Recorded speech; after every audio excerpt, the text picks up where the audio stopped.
Kolkata national library, এখানে রয়েছে 25 লক্ষ গ্রন্থ।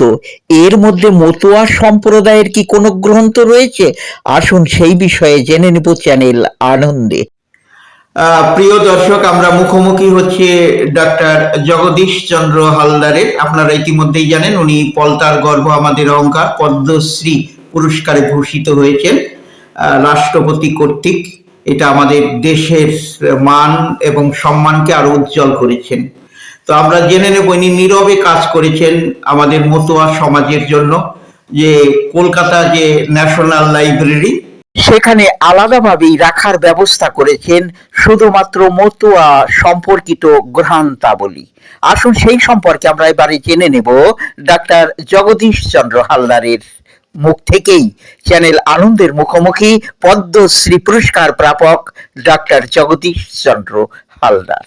সেটা হচ্ছে যে আমি নিজে মতো ঘরানার বা মতো ঘরেরই সন্তান। সেই ধর্মের আজকে 200 বছর পেরিয়ে গেছে, কিন্তু তাদের যে মূল্যবান ধর্মগ্রন্থ, সামাজিক গ্রন্থ বা আধ্যাত্মিক পুস্তক, তার কোনো নিশানা আমি ন্যাশনাল লাইব্রেরিতে খুঁজছিলাম। তখন দেখলাম যে একটি ব্লকও নেই যেখানে মতদের কথা, মতদের বই, মতদের ধর্মপুস্তক, মতদের আদর্শ, সেই 19 শতাব্দী সেই বিশাল সামাজিক উত্থান যেটা হরিচাঁদ গুরুচাঁদ ঠাকুর এবং তার শিষ্যবর্গ করেছিল, তার কোনো নিদর্শন সেখানে নেই। যেহেতু আমি ওই ন্যাশনাল লাইব্রেরির government of India ministry of কালচারের নিয়োজিত সম্মানিত সদস্য, সেহেতু আমার বক্তব্য সেখানে আমি প্লেস করেছিলাম ওখানকার ন্যাশনাল লাইব্রেরির যিনি director general mister Ajay Pratap Singh. তিনি আমাকে বললেন যে আমরা সব সময় আপনি একটা সম্মানিত পদ্মশ্রী ব্যক্তি, আপনার কোনো প্রস্তাব আমরা সাদরে গ্রহণ করবার জন্য আমরা প্রস্তুত। আপনি যত বই আছে ওদের সমস্ত সংকলন আমরা তার একটা পৃথক জায়গা, তার একটা ব্লক আমরা খুলে দিতে চাই।